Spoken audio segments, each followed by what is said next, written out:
Kila mtu akimkiri Yesu, japo ni mdhambi mkuu, taratibu tena kwa hakika Yesu anaumba upya. Utu wa kale huondoshwa, hufanyika mwana. Hatutabaki kama tulivyo, watu ushangaa. Ni hakika Yesu anabadilisha, hutufanya watoto wa Mungu.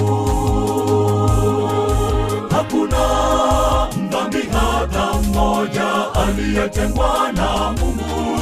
Kila mtu akimkiri Yesu, japo ni mdhambi mkuu, taratibu tena kwa hakika Yesu anaumba upya. Utu wa kale huondoshwa, hufanyika mwana.